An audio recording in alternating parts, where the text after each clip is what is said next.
गायबाना उस्ताद जनाजा बनाया सीगा उन्होंने, मतलब कि उस्ताद जनाजा की ਐਵੇਂ ਗੱਲ ਆ ਗਈ गायबाना उस्ताद ने लतीफ तेरा मुंडा साडे कोल आ 5 ਲੱਖ रुपया कोल डब्बे च पाजी ते मुंडा लै जी यबड़गू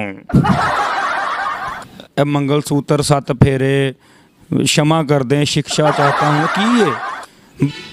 दानिश दी ते जुमेरात भी मनाई गई सी कि दानिश मर गया हुण जुमेरात आ गई ओहदी रोटी देनी है। हाँ जी मैं वो 3-4 ख़त्म दवाए ने दानिश दे, मुड़ के मेरी अचानक नज़र पई है तो जींदा है, अगले ड्रामे च भी आ गया। जिद तक अगला ड्रामा नहीं आया मैं ख़त्म दबाता रहा वो।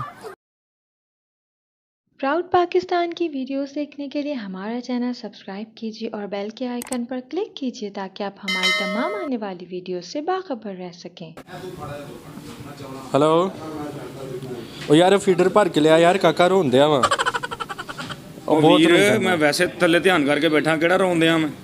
अस्सलाम वालेकुम नाजरीन जी वकार, आप देख रहे हैं प्राउड पाकिस्तान और मैं हूं आपका मेज़बान रोहाब राना। नाजरीन आज हमारे साथ मुतज़्ज़म शब्बीर साहब मौजूद हैं। परेशान हो गए? परेशान हो गए? नहीं, आपको मिलवाते हैं काका रिपोर्टर से जिनके नाम से आप वाकिफ़ हैं। अस्सलाम वालेकुम। मैं खुद परेशान हो गया था, वालेकुम सलाम, कि आपने मेरा नाम सही ले दिया, कोई ऐसे कहते नहीं है। वो तो एडा ही औखा ना है जो मुश्किल हो जाता, बहुत ज़्यादा औखा है जी, मतलब कि जिन्ना रखा वा वो भी प्रैक्टिस की उन्होंने, उस तो बाद लैन दी पढ़ के रखता सीगा, मुड़ के लैके नहीं सी रखा। अच्छा मुतज़्ज़म भाई तुसी मैंने ए दसो, तुहानू सारी दुनिया काका रिपोर्टर के नाम तो जानती है माशाल्लाह, तुसी अपनी जर्नी के बारे दसो, तुसी कित्थों आगाज़ किया ते अज कित्थे काम कर? मैं जर्नी एक बारी भी नहीं गया क्योंकि यूरोप च ते जर्नी दसदा कि थक गया लोगों को कि मेहनत की है भाई जान, कंटेंट लैके आया नवा नवा भरावां दी दुआवां दे नाल। एवं किसी ने कहता कि तू अच्छा बोल सकदा वा, मैं कैमरे ते आ गया, अगों मज़ा आने लग गया। कैमरे की ठरक जी ऐसी हैगी है कि बंदा कहता होर होर होर। अच्छा मैंने यार दसो तुसी एक्सीडेंटली तरीके नाल आए हो या प्रॉपर प्लान सी तुहाडा कैमरे ते? जी एक्सीडेंटली तरीके नाल आया, मैं इशारे ते खड़ा सी, पिछों मोटरसाइकिल वजी मेरे च, ठीक है, वो मैनू नहीं पता मैं कित्थे हाँ, वो जिन्हें मोटरसाइकिल मारी ना वो प्रोड्यूसर सी कोई, वो मैनू चुक के अपने स्टूडियो लै गया, उन्हें मेरे ड्रिप लाई उत्थे जाके, ठीक है, टैलेंट का भर के टीका लाया, मैं ठीक हो गया। अच्छा मैंने याद दसो कि तुसी फैसलाबाद की सरजमीन तो ताल्लुक रखने वाले हो ते अज लाहौर आए हो, इस सारी स्ट्रगल भरी जिंदगी नूं तुसी किदां देखदे हो? यार काफ़ी स्ट्रगल हैगी है, बहुत बहुत मुश्किल हालात भी देखे ने, मतलब कि ਜਦੋਂ ਤੁਸੀਂ जॉब ਲੱਭ ਰਹੇ ਹੁੰਦੇ ਹੋ ਤੁਹਾਨੂੰ ਬੜੀਆਂ ਚੀਜ਼ਾਂ ਫੇਸ ਕਰਨੀਆਂ ਪੈਂਦੀਆਂ, ਹਰ ਚੀਜ਼ ਦੇਖੀਏ, ਹਰ ਹਾਲਾਤ ਦਾ ਪਤਾ ਹੈ। ਤੁਸੀਂ ਹੁਣ ਵੇਖੋ ਮਾਸ਼ਾਅੱਲਾ ਮਿਹਨਤ ਕਰ ਰਹੇ ਹੋ, ਕਾਲੀ ਸ਼ਰਟ ਪਾਈ ਹੈ, ਨਿਊਜ਼ੀਲੈਂਡ ਦੇ ਮਾਲਸ਼ੀਏ ਲੱਗ ਰਹੇ ਤੇ ਹਾਲਾਂਕਿ ਹਰਾਤਾ ਵਾ, ਤੁਸੀਂ ਫੇਰ ਨਹੀਂ ਰੰਗ ਛੱਡਣ ਦੇ। अपनी स्टडी के हवाले साढ़े नाजरीन दसो। मैं सर MSc IT की है, मास्टर्स किया इनफॉर्मेशन टैक्नोलॉजी तो इनफॉर्मेशन ही लोगों को दे रहे हैं टैक्नोलॉजी के थ्रू। अच्छा मैंने यह दसो तो महकमा मरासियात की डिग्री तुसी कित्थों हासिल की? जी इसके लिए बड़ा आपको डिसेंट सा होना पड़ता है, जैसे मैं मेरी लैंग्वेज चेंज हो गई है क्योंकि मरासियात एक लफ्ज़ उर्दू का लफ्ज़ है, तुसी मरासी कहते तो मैं पंजाबी च दसदा। ਇਹਦੇ ਵਾਸਤੇ ਨਾ ਤੁਹਾਨੂੰ ਡਿਗਰੀ ਨਹੀਂ ਹਾਸਲ ਕਰਨੀ ਪੈਂਦੀ, ਇਹਦੇ ਵਾਸਤੇ ਤੁਹਾਨੂੰ ਨੈਚੁਰਲੀ ਚੀਜ਼ਾਂ ਹੁੰਦੀਆਂ ਕਿ ਤੁਸੀਂ ਇੱਕ ਗੱਲ ਚੋਂ ਗੱਲ ਕਿੱਦਾਂ ਪਿਕ ਕਰ ਲੈਂਦੇ ਹੋ, ਕਿੱਦਾਂ ਕੱਢ ਲੈਂਦੇ ਹੋ, ਤੁਹਾਡੇ 'ਚ ਕਿੰਨੀ ਕੁ ਕੈਪੇਬਿਲਿਟੀ ਹੈਗੀ। ਹੁਣ ਵੇਖੋ ਨਾ ਤੁਸੀਂ ਇੰਜ ਕਰਨ ਦੇ ਹੋ, ਮਤਲਬ ਕਿ ਸੈੱਲ 'ਤੇ ਲੱਗੇ ਤੁਸੀਂ ਕਾਤੇ ਵਾਈਬ੍ਰੇਸ਼ਨ 'ਤੇ ਲੱਗੇ। अच्छा मैंने यह दसो उर्दू पॉइंट से तुसी माशाल्लाह काम किया, वो तुसी बोल TV ते हो, उर्दू पॉइंट का कैसा एक्सपीरियंस रहा? बहुत अच्छा एक्सपीरियंस रहा, सिफत करनी चाहिए जिथे टाइम अच्छा गुजरिया होवे और अच्छे तरीके नाल मैं उत्थों आया तो बहुत अच्छा सीगा। उन्हों की सिफत ये हैगी, क्वालिटी ये है कि टाइम नाल स्टोरी ते अप्रोच करते और उन्होंने व्यूज़ आते हैं, ठीक है। दूसरे चैनल थोड़े जे तां पिछे है कि वो डिले कर देंगे ने, इन्हों को सोर्सिस पूरे ने, इधरों कोई होंदा है कोई पुट्ठा साह भी ला लैंदा तो उर्दू पॉइंट पहुँच जाता है।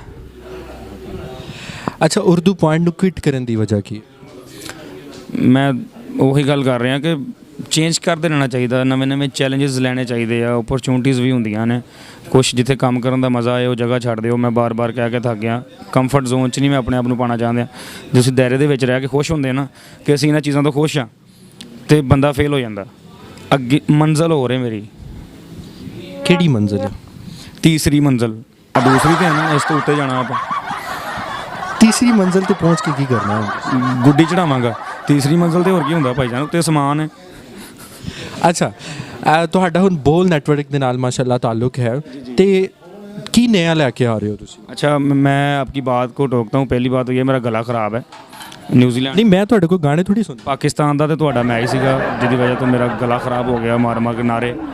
उस तो बाद तरीक़ाकार ये होता है कि जब आप किसी मेहमान को बुलाते हैं, कोई चाय पानी और कोई खाने का अरेंज करना चाहिए, खाली टेबल देख रहे हैं आपको, मतलब कि थोड़ी सी आनी चाहिए आपके अंदर का जो ज़मीर है, इंसानियत कहाँ पे है वो सर ਤੁਹਾਡੇ ਵਾਸਤੇ ਫੀਡਰ ਮੰਗਵਾਇਆ ਮੈਂ फीडर ना की बनना मेरा, वो तो स्टार्टर है मेरा। उस तो बाद खाना शाना तो मंगाओ मेरे लिए। ਸਰ ਮੰਗਵਾਉਣਾ ਤੁਸੀਂ ਇੱਕ ਹੋਰ ਬੜੇ ਇੰਪੋਰਟੈਂਟ ਸਵਾਲ ਦਾ ਜਵਾਬ ਦਿਓ ਹਾਂਜੀ ਕਿ ਤੁਸੀਂ ਫੈਸਲਾਬਾਦ ਤੋਂ ਤੇ ਲਾਹੌਰ ਹੁਣ ਆ ਗਏ ਹੋ ਤੇ ਬਹੁਤ ਸਾਰੇ ਲੋਕਾਂ ਨੂੰ ਇਹ ਲੱਗਦਾ ਹੈ ਜਨਾਬ ਕਿ ਤੁਸੀਂ ਹੁਣ ਭੱਜ ਜਾਓਗੇ ਤੇ ਕਦੋਂ ਦਾ ਭੱਜਣ ਦਾ ਇਰਾਦਾ ਹੈ? ਮੈਂ ਡੇਲੀ ਭੱਜਦਾ, ਸਵੇਰੇ ਉੱਠ ਕੇ ਵੀ ਭੱਜਦਾ, ਸ਼ਾਮ ਨੂੰ ਵੀ ਭੱਜਦਾ। ਮਾਰਨਿੰਗ ਵਾਕ ਜਿਹੜੀ ਹੈ, ਈਵਨਿੰਗ ਦੀ ਜਿਹੜੀ ਸੈਰ ਹੈ, ਉਹ ਬੜੀ ਜ਼ਰੂਰੀ ਹੈ ਲੋਕ ਵਾਸਤੇ। ਭੱਜਣ ਵਾਲੀ ਗੱਲ ਹੀ ਕੋਈ ਨਹੀਂ, ਮੈਂ ਡੇਲੀ ਭੱਜਦਾ। ਨਹੀਂ ਮਤਲਬ ਇੰਡਸਟਰੀ ਤੋਂ ਭੱਜਣ ਦੀ ਗੱਲ ਨਹੀਂ ਹੁਣ ਨਹੀਂ ਮੈਂ ਭੱਜ ਸਕਦਾ। ਇਹ ਐਸਾ ਇੱਕ ਤਲਾਬ ਹੈ, ਤੁਹਾਡਾ ਨਾਮ ਕੀ ਹੈ ਮਾਸ਼ਾਅੱਲਾ? ਰੋਹਾਬ ਉਹੀ ਐਸੀ ਇੱਕ ਤਲਾਬ ਹੈ ਜਿਹ 'ਚ ਬੰਦਾ ਛਾਲ ਮਾਰ ਦੇਵੇ ਤੇ ਫਿਰ ਜਾਂ ਪਾਰ ਹੈ ਜਾਂ ਵਿੱਚ ਡੋਬ ਹੈ, ਵਾਪਸੀ ਦਾ ਰਸਤਾ ਨਹੀਂ ਹੈਗਾ। वापसी वाली सारी किश्तियाँ जलाती हैं क्योंकि मैं सॉफ्टवेयर इंजीनियर हूँ भाईजान। मैं अपनी जॉब छोड़ के, अपनी फील्ड छोड़ के, मैंने इधर स्किप किया है, सारा कुछ क्विट किया है, इधर आया हूँ। तो इसलिए वापसी का रास्ता नहीं है। मैंने सोच समझ के फील्ड चुनी थी और फिर मैंने मेहनत की है, जैसे करने का हक था कि वापस नहीं जा होना। लोगों की बातें भी सुनी हैं, अराई हूँ मैं अच्छा खासा। लोग नहीं मैनू तो नहीं लगता तुसी राई मैनू तुसी भी नहीं लग रहे कि तुसी पाकिस्तानी, क्योंकि कलर ही उदा दा पा लिया। पाकिस्तान जशन कर रहा, तुसी मातम कर रहे हो, तो ਉਹੀ ਗੱਲਾਂ ਫਿਰ। अच्छा मैंने याद दसो शादी का कदों इरादा ਤੁਹਾਡਾ? शादी भी कर लेंगे भाईजान। सभी लोग पूछते हैं, रिश्तेदारों में भी सभी हर जगह बात होती है कि मुंडा जवान हो गया, पता नहीं मैं लामा दवाता सारिਆਂ ਨੂੰ। ਮੇਰੇ ਵਿਆਹ ਦੇ ਪੁੱਛੀ ਜਾ ਰਹੇ, ਵਿਆਹ ਵੀ ਕਰ ਲਾਂਗੇ ਤੁਹਾਨੂੰ। ਮਤਲਬ ਕਿ ਪਾਕਿਸਤਾਨ 'ਚ ਇੱਕ ਅਲਮੀਆਂ ਵਾਂ, ਕਿਸੇ ਨੂੰ ਨਾ ਖੁਸ਼ ਨਹੀਂ ਦੇਖ ਸਕਦੇ ਲੋਕ। ਜਿਹੜਾ ਮਾੜਾ ਜਿਹਾ ਖੁਸ਼ ਨਜ਼ਰ ਆਉਂਦਾ ਉਹਨੂੰ ਜਾ ਕੇ ਪੁੱਛਣਾ ਤੇਰਾ ਵਿਆਹ ਹੋਇਆ, ਤੇ ਜੇ ਬੰਦਾ ਵਿਆਹਿਆ ਖੁਸ਼ ਹੋਵੇ ਉਹਨੂੰ ਪੁੱਛਣਾ ਬੰਦਾ ਬੜਾ ਖੁਸ਼ ਹੈ, ਲੱਗਦਾ ਫੁੱਲ ਹੀ ਕਮਾ ਰਹੇ ਆ। ਸਰ ਮੈਨੂੰ ਤੁਸੀਂ ਇਹ ਦੱਸੋ ਕਿ ਤੁਸੀਂ ਇਹ ਇੰਡਸਟਰੀ 'ਚੋਂ ਆ ਕੇ ਇੱਦਾਂ ਜੌਲੀ ਹੋਏ ਹੋ ਜਾਂ ਸ਼ੁਰੂ ਤੋਂ ਬਚਪਨ ਤੋਂ ਹੀ ਹੋ? ਨਹੀਂ ਯਾਰ, ਚੀਜ਼ਾਂ ਬਚਪਨ ਤੋਂ ਟ੍ਰੇਨਿੰਗਾਂ ਚੱਲਦੀਆਂ ਆ ਰਹੀਆਂ। ਫਨੀ ਤਬੀਅਤ, ਫੈਸਲਾਬਾਦ ਦਾ ਏਰੀਆ, ਸ਼ਾਹਕੋਟ ਤੋਂ ਤਾਲੁਕ, ਫੈਸਲਾਬਾਦ ਦੇ ਲਾਗੇ ਸ਼ਾਹਕੋਟ ਸ਼ਹਿਰ ਹੈ ਛੋਟਾ ਜਿਹਾ। ਟ੍ਰੇਨਿੰਗਾਂ ਉਦੋਂ ਦੀਆਂ ਚੱਲਦੀਆਂ ਆ ਰਹੀਆਂ। ਕੁਛ ਦੋਸਤ ਅਹਿਬਾਬ, ਫਰੈਂਡ ਸਰਕਲ ਜਿਹੜਾ ਸੀਗਾ ਉਹ ਇੱਦਾਂ ਦਾ ਸੀਗਾ ਕਿ ਫਨੀ ਮਜ਼ਾਜ ਆ। ਕਾਲਜ ਦੇ ਵਿੱਚ, ਸਕੂਲ ਦੇ ਵਿੱਚ, ਯੂਨੀਵਰਸਿਟੀ ਦੇ ਵਿੱਚ ਅਲਹਮਦੁਲਿਲਾ ਨਹੀਂ ਟਿਕਣ ਦਿੱਤਾ ਕਿਸੇ ਨੂੰ। ਔਰ ਮੇਰੇ ਇੱਕ ਦੋਸਤ ਆ, ਸਾਡੇ ਯੂਨੀਵਰਸਿਟੀ ਦੇ ਵਿੱਚ ਗਰੁੱਪ ਦੋਸਤ ਸੀਗੇ ਸਾਡੇ ਗਰੁੱਪ ਦੇ ਵਿੱਚ, ਕਾਮਰਾਨ ਭਾਈ। ਉਹਨਾਂ ਨੂੰ ਇਹ ਚੀਜ਼ ਨਾ ਬੜੀ ਪਸੰਦ ਆਈ ਕਿ ਯਾਰ ਤੇਰੇ 'ਚ ਉਹ ਚੀਜ਼ ਹੈ ਕਿ ਤੂੰ ਮੌਕੇ 'ਤੇ ਸੈਂਸ ਆਫ ਹਿਊਮਰ ਇੰਨਾ ਵਾ ਕਿ ਮੌਕੇ 'ਚ ਗੱਲ 'ਚੋਂ ਗੱਲ ਕੱਢ ਕੇ ਤੇ ਰਿਟਰਨ ਕਰ ਦਿੰਦਾ ਅਗਲੇ ਨੂੰ ਸੂਤ ਸਮੇਤ ਵਾਪਸ। ਉਹਨਾਂ ਨੇ ਚੈਨਲ ਬਣਾਇਆ, ਮਾਸ਼ਾਅੱਲਾ ਉਹਨਾਂ ਦਾ ਸੌਫਟਵੇਅਰ ਹਾਊਸ ਸੀਗਾ, ਉਹ ਜੋਬ ਕਰ ਰਹੇ ਸੀ, ਡਿਗਰੀ ਵੈਸੇ ਸ਼ੌਕੀਆ ਲੈਣ ਆਏ ਸੀਗੇ। ਉਹਨਾਂ ਨੇ ਮੈਨੂੰ ਚਾਂਸ ਦਿੱਤਾ ਆਪਣੇ ਆਫਿਸ ਦੇ ਵਿੱਚ। 6 ਮਹੀਨੇ ਮੈਂ ਸੋਚਦਿਆਂ ਲਾਤੇ, ਯਾਰ ਮੈਂ ਮਾਈਕ ਫੜ ਕੇ ਲੋਕਾਂ ਅੱਗੇ ਜਾਵਾਂਗਾ, ਮੈਂ ਕੀ ਕਰਾਂਗਾ? ਮੈਂ ਗੱਲ ਕਰਾਂਗਾ, ਅੱਗੇ ਲਾਫਟਰ ਨਹੀਂ ਆਏਗਾ, ਲੋਕ ਨਹੀਂ ਹੱਸਣਗੇ, ਮੇਰੀ ਤਾਂ ਲੱਤਾਂ ਕੰਬਣ ਗਈਆਂ, ਮੈਂ ਉਹਨੂੰ ਅਗਲਾ ਜਵਾਬ ਹੀ ਨਹੀਂ ਆਉਣਾ। ਮੈਂ ਕੀ ਕਰਾਂਗਾ ਉੱਥੇ ਜਾ ਕੇ? ਕਿਉਂਕਿ ਕੈਮਰੇ ਦੇ ਸਾਹਮਣੇ ਕਾਮੇਡੀ ਕਰਨਾ, ਲਹਿਦਾ ਕਾਮੇਡੀ ਕਰਨਾ ਬਹੁਤ ਫ਼ਰਕ ਆ, ਬਹੁਤ ਜ਼ਿਆਦਾ ਫ਼ਰਕ ਆ। ਅਤੇ ਮੈਂ 6 ਮਹੀਨੇ ਸੋਚਦਿਆਂ ਲਗਾਤੇ। ਉਹ ਬੰਦਾ ਤੁਰਕੀ ਗਿਆ, ਦੁਬਈ ਗਿਆ, ਵਾਪਸ ਆਇਆ, ਉਹਨੇ ਆ ਕੇ ਮੈਨੂੰ ਫੋਨ ਕੀਤਾ ਕਿ ਯਾਰ ਹਾਲੇ ਵੀ ਓਪਰਚੁਨਿਟੀ ਹੈ ਇੱਥੇ, ਜੋ ਵਿਹਲਾ ਮਰਨ ਦੇ ਆ ਭੁੱਖਾ, ਆ ਜਾਓ ਮੇਰੇ ਕੋਲ। ਮੈਂ ਸਾਰਾ ਸਮਾਨ ਆਪਣਾ ਪੈਕ ਕੀਤਾ, ਚਲਾ ਗਿਆ ਫੈਸਲਾਬਾਦ, ਹੋਸਟਲ 'ਚ ਰਿਹਾ, ਕੈਮਰੇ 'ਤੇ ਗਿਆ। ਫਿਰ ਮੈਂ ਤਹਈਆ ਕਰ ਲਿਆ, ਕਿਉਂਕਿ ਇਸ ਤੋਂ ਪਹਿਲੇ ਇੱਕ ਮੇਰੇ ਅੰਦਰ ਹੋਰ ਚੀਜ਼ ਸੀਗੀ। ਸਜਾਦ ਜਾਨੀ ਸਾਹਿਬ ਨੂੰ ਦੇਖ ਕੇ, ਸ਼ਕੀਰ ਰਾਜਾ ਸਾਹਿਬ ਨੂੰ ਦੇਖ ਕੇ ਮੈਂ ਘਰ ਡੱਬਿੰਗ ਕਰਦਾ ਹੁੰਦਾ ਸੀਗਾ ਆਪਣੇ ਲੈਪਟਾਪ 'ਤੇ ਸੌਫਟਵੇਅਰ ਕਰਕੇ। ਮੈਂ ਬੜੇ ਟੋਟੇ ਬਣਾਉਂਦਾ ਰਿਹਾ ਕਾਫੀ।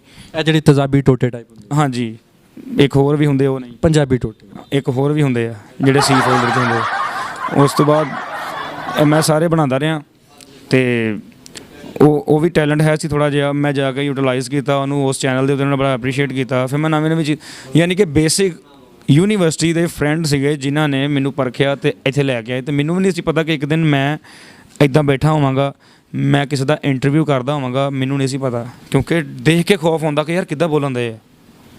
ਮੈਨੂੰ ਇਹ ਦੱਸੋ ਕਿ ਅਸੀਂ ਕਿਸੇ ਇਨਸਾਨ ਨੂੰ ਵੇਖ ਕੇ ਇੰਸਪਾਇਰ ਹੁੰਦੇ ਹਾਂ, ਤੁਹਾਡੀ ਇੰਸਪੀਰੇਸ਼ਨ ਕੌਣ? ਸਰ ਮੇਰੀ ਇੰਸਪੀਰੇਸ਼ਨ ਜਾਨੀ ਸਾਹਿਬ ਨੇ, ਸਜਾਦ ਜਾਨੀ ਸਾਹਿਬ, ਸ਼ਕੀਰ ਰਾਜਾ ਸਾਹਿਬ ਨੇ। ਮੈਂ ਹਰ ਪ੍ਰੋਗਰਾਮ 'ਚ ਕਹਿਣਾ, ਕਿਉਂਕਿ ਜਦੋਂ ਸ਼ੁਰੂ ਤੋਂ ਅਸੀਂ ਛੋਟੇ ਸੀ ਨਾ, ਇਹਨਾਂ ਦੀਆਂ ਫਿਲਮਾਂ ਦੇਖੀਆਂ ਬੱਟ ਤੇ ਪੱਟੀ, ਉਹਦੇ ਵਿੱਚ ਐਸੇ ਪੰਚ ਆ, ਤੁਸੀਂ ਵੀ ਦੇਖੀ ਹੋਣੀ, ਅੱਲਾ ਨੇ ਤੁਹਾਨੂੰ ਅੱਖਾਂ ਦਿੱਤੀਆਂ ਬੱਟ ਤੇ ਪੱਟੀ। ਉਹਦੇ ਵਿੱਚ ਐਸੇ ਪੰਚ ਆ ਕਿ ਤੁਸੀਂ ਸੋਚ ਵੀ ਨਹੀਂ ਸਕਦੇ। ਉਹ ਫਿਕਰੇ ਅਸੀਂ ਇੱਕ ਦੂਸਰੇ ਨੂੰ ਮਾਰਦੇ ਹੁੰਦੇ ਸੀ ਯਾਰ ਬੇਲੀ ਆਪਸ 'ਚ। ਉਹ ਜਾਨੀ ਸਾਹਿਬ ਦੀਆਂ ਡੱਬਿੰਗਸ ਆਉਂਦੀਆਂ ਰਹਿਣੀਆਂ, ਸ਼ਕੀਰ ਰਾਜਾ ਸਾਹਿਬ ਦੀਆਂ ਆਉਂਦੀਆਂ ਰਹਿਣੀਆਂ, ਉਹਨਾਂ ਦੀਆਂ ਬਰੀਕੀਆਂ ਤੋਂ। और मेरा इस अच्छा सर, मैंने याद दसो कि एंकर बनना कितना। असाम जी नाज़रीन, हमारे साथ आरजे रोहाब मौजूद हैं। इनसे पूछते हैं कि एंकर बनना कितना मुश्किल है। इन्होंने मुझसे पूछना था, मगर ये आरजे हैं, आरजे बनना कितना मुश्किल है? सर आरजे बनना बहुत मुश्किल है। कितना मुश्किल है? क्यों बनते हैं फिर? सर आरजे बनना इस करके मुश्किल है, बहुत एफर्ट करनी पैंदी है। उस एफर्ट ਦੇ ਵਿੱਚ ਤੁਹਾਨੂੰ अपनी वॉइस से बड़ा काम करना पैंदा है। फिर उस तो इलावा ਜਿਹੜਾ ਤੁਹਾਡੀ एजुकेशन है जो आपके पास वॉइस क्वालिटी होती है, ये नेचुरली इसमें ग्राम होता है, तलफ़ुज़ होते हैं, या नेचुरली होते हैं, या प्रैक्टिस करना पड़ती है? जी सर, ये नेचुरली तो नहीं होते, ये प्रैक्टिस के साथ भी होते हैं। और ये गॉड गिफ्टेड अगर किसी को मिल मैंने सुना है कि जो आरजे होते हैं जिनकी आवाज़ भारी होती है, ग्राम होता है, यानी कि लोगों के दिलों में बजती है जाके आवाज़, वो पानी में घड़े में पानी डाल के, नमक डाल के, ऊपर हाथ रख के ऐसे करते हैं सारा दिन। नहीं सर, मैंने इस तरह की कोई प्रैक्टिस नहीं देखी। जहाँ तक मुझे पता है कि इसकी प्रैक्टिस होती है, हमिंग प्रैक्टिस होती है, तो वो करनी होती है। पंजाबी में कोई प्रैक्टिस नहीं होती इसकी?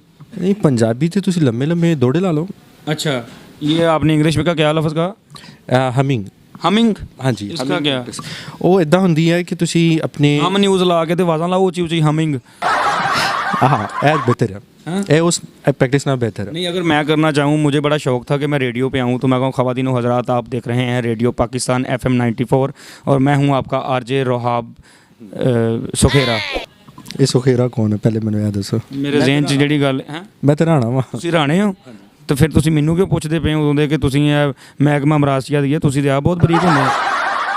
ਮੇਰਾ ਇੱਕ ਦੋਸਤ ਸੀ ਰਾਣਾ, ਉਹਨਾਂ ਦੇ ਮਕਾਨ ਬਣਦੇ ਪਏ, ਨੀਆਂ ਪੁੱਟੀਆਂ ਵਿੱਚੋਂ ਚਮੋਟੇ ਨਿਕਲੇ ਲੈਦਰ ਦੇ। ਯਕੀਨ ਕਰੋ, ਬਾਥਰੂਮ ਦੀ ਸੀਟ ਨਹੀਂ ਹੁੰਦੀ, ਉਹ ਪੁੱਟੀ ਥੱਲੋਂ ਪੇਟੀ ਨਿਕਲੀ। ਕਿਹੜੀ? ਸਾਰੇ ਕੰਮ ਪਤਾ ਨਹੀਂ ਸਾਲੀ। ਅੱਛਾ, ਮੈਂ ਕਿ ਕੱਪੜਿਆਂ ਵਾਲੀ ਛਾਨ ਨਿਕਲੀ ਵਾਲੀ ਨਹੀਂ, ਵਜਾਉਣ ਵਾਲੀ। ਅੱਛਾ, ਯਕੀਨ ਕਰੋ। ਤੇ ਤੁਹਾਡਾ ਕੀ ਕਹਿਣ ਦਾ ਮਤਲਬ, ਰਾਣੇ ਵੀ ਬੜੇ ਬਰੀਕ? ਰਾਣੇ ਬਹੁਤ ਬਰੀਕ ਹੁੰਦੇ ਨੇ, ਸੁਰੀਲੇ ਹੁੰਦੇ ਨੇ। ਮੈਂ ਕਿ ਰਾਣੇ ਨੂੰ ਸਵਾਲ ਕੀਤਾ, ਮੈਂ ਕਿਹਾ ਯਾਰ ਤੁਸੀਂ ਏਡੇ ਬਰੀਕ ਕਿਉਂ ਹੁੰਦੇ ਜੋ? ਆ ਫੜ ਲਓ, ਤੁਸੀਂ ਲੈਣ ਆਏ ਹੋ। ਤੇ ਮੈਂ ਕਿ ਰਾਣੇ ਨੂੰ ਪੁੱਛਿਆ ਕਿ ਤੁਸੀਂ ਏਡੇ ਬਰੀਕ ਕਿਉਂ ਹੋ? ਹੁਣ ਉਹਨੂੰ ਕੋਈ ਜਵਾਬ ਨਹੀਂ ਆਇਆ, ਤੇ ਕਹਿੰਦਾ ਯਾਰ ਜਿਹੜੇ ਸਾਡੇ ਰਾਣੇ ਮਹਾਰਾਜਾ ਹੁੰਦੇ ਸੀ ਨਾ, ਉਹ ਆਪਣੇ ਦਰਬਾਰ 'ਚ ਖਾਨ ਸਾਹਿਬਾਂ ਨੂੰ ਸਾਦੇ ਹੁੰਦੇ ਸੀ ਕਿ ਸੁਰ ਸੰਗੀਤ ਇੰਨਾ ਕੁ ਸੁਣ ਛੱਡਿਆ, ਇੰਨਾ ਕੁ ਸੁਣ ਛੱਡਿਆ, ਹੁਣ ਸਾਨੂੰ ਪਤਾ ਲੱਗ ਜਾਂਦਾ ਇੱਥੋਂ ਗਲਤ ਗਾ ਰਿਹਾ। ਮਤਲਬ ਉਹਨਾਂ ਨੂੰ ਲੈ ਦਾ ਤੇ ਬਾਕੀ ਸਾਰੀ ਚੀਜ਼ਾਂ ਦਾ ਲੈਣ ਦਾ, ਦੇਣ ਦਾ, ਸਾਰਿਆਂ ਦਾ ਉਹਨਾਂ ਨੂੰ ਪਤਾ ਹੁੰਦਾ ਕਿ ਕਿੱਦਾਂ ਮਿਲਣਾ ਵਰਤਣਾ ਜ਼ਮਾਨੇ ਨਾਲ। ਨਹੀਂ, ਉਹ ਮੈਂ ਲੈ ਦੀ ਗੱਲ ਕਰ ਰਿਹਾ, ਜਿਹੜੀ ਉਹ ਛੋਟੀ ਲੈ, ਵੱਡੀ ਲੈ, ਬੈਰ। ਅੱਛਾ, ਉਹ ਪਤਾ ਤੁਹਾਨੂੰ ਸਾਰਾ ਹੀ ਆ। ਆ ਬੈਰ ਦਾ ਮੈਨੂੰ ਨਹੀਂ ਸੀ ਪਤਾ, ਤੁਸੀਂ ਦੱਸਿਆ। ਮਤਲਬ ਕਨਫਰਮ ਹੋ ਗਿਆ। ਤੁਸੀਂ ਰਾਣੇ ਆ ਨਾ। ਕਰੇਲੇ ਗੋਸ਼ਤ ਕੈਸੇ ਲੱਗਦੇ ਤੁਹਾਨੂੰ? ਕੀ ਬਾਤ। ठीक, सुभान अल्लाह। ठीक है। इस तो गल कि मैं राई हाँ तो तू राणा वा, ठीक है, दोवें नहीं फड़े जा रहे। जी तो काका भाई, मुझे ये बताइए, माशाल्लाह आपके फ़ैन्स बहुत ज़्यादा हैं, तादाद तो मतलब करोड़ों में है, तो अपने फ़ैन्स को क्या पैगाम देना चाहेंगे? जी, सबसे पहले मेरे सारे फैंस का शुक्रिया। इनकी मोहब्बत से हमारी इज़्ज़त होती है, फॉलोअर्स बढ़ते हैं, लोग देखते हैं, प्यार देते हैं, कमेंट्स आते हैं, कई लोग तनकीद भी करते हैं, उनकी भी तनकीद भी हमारी सर आँखों पे। हम अच्छे से अच्छा करने की कोशिश करते हैं कि लोगों के ना चेहरे पे मुस्कुराहट आ जाए। लोग सारा दिन फ्रस्ट्रेशन में, डिप्रेशन में बैठे होते हैं, शाम को अगर जाके प्रोग्राम 5 मिनट का देख लें, उनके हंसी आ जाए, तो इससे ज़्यादा कोई नेकी नहीं है। इसके अलावा कोई मैसेज देना तो आप मुझे अपना नंबर दें, मैं मैसेज दे दूँगा आपको शाम को। तो नाज़रीन, काका रिपोर्टर का हमने तंज़ो मिजाज से भरपूर इंटरव्यू किया, बड़ी मज़े की गपशप रही है इनके साथ। इसी के साथ अपने मेज़बान रोहाब राना को दीजिए इजाज़त। इंशाल्लाह आपसे मुलाकात होगी अगली वीडियो में, तब तक कि आपका और मेरा अल्लाह हामी नासिर।